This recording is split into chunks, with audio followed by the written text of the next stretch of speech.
All right, it's Holy Thursday, or as some refer to as Maunday Thursday. We'll get into more of why it's called that later on.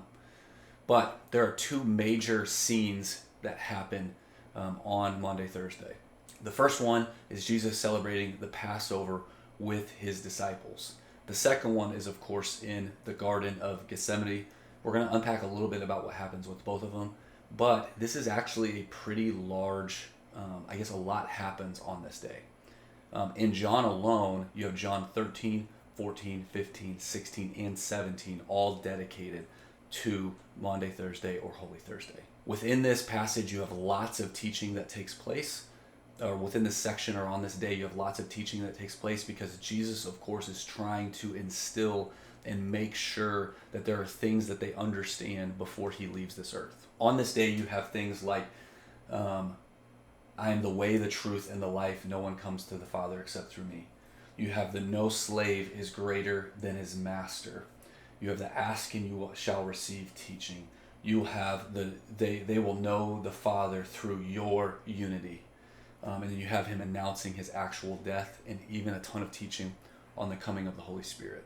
But I think the biggest one, which is actually where the name Maunday Thursday comes from, is the teaching in John 15 of the new command I give to you, right? To love one another as I have loved you. I want you to hold on to that.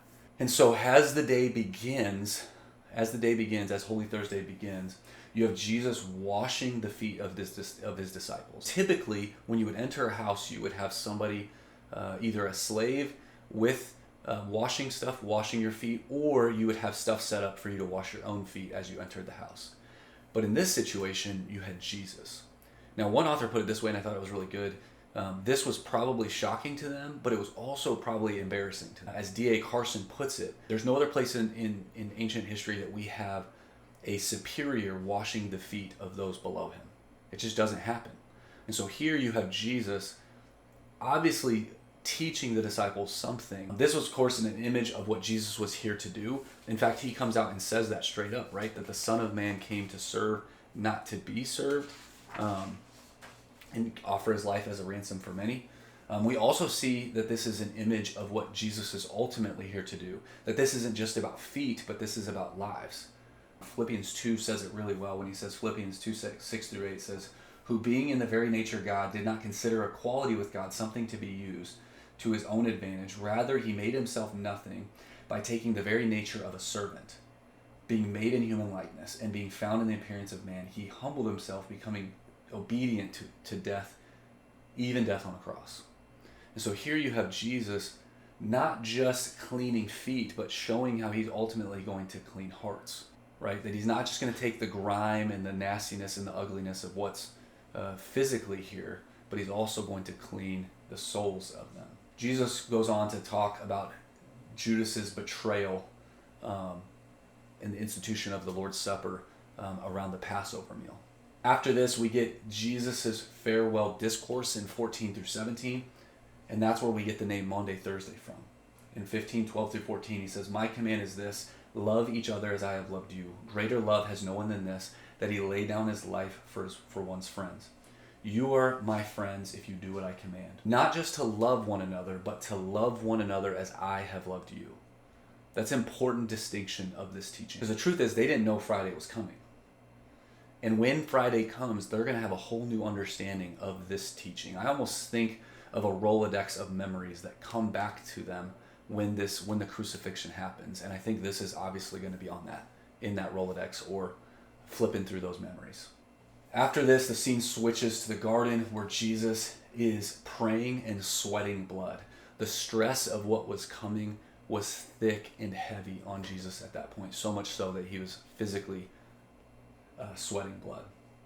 Shortly after, Judas arrives, and the betrayal that Jesus knew was coming slaps every disciple across the face.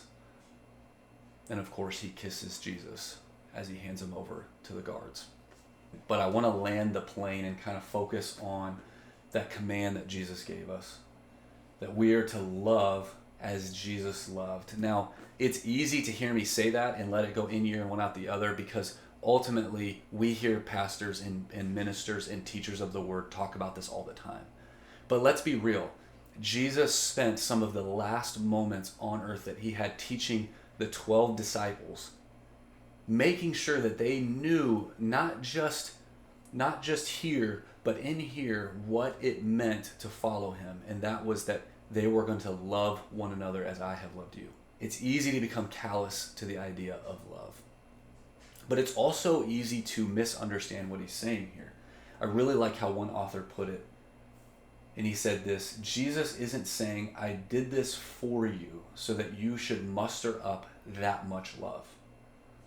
He's saying, I'm loving you in a way that is going to be a stockpile without limit, a well without a bottom, from which you can draw from and offer a love that you didn't know you had, even in the hardest of circumstances. And so when you're in the midst of hard circumstances, or you're around people who are genuinely hard to love, where does that love come from? Is this something that I'm trying to white knuckle my way through and make it happen? Or am I looking to Jesus, the very definition of love, who is love, as the scriptures say, as my source of love, as I love those in the midst of hard circumstances, or I love those who are hard to love?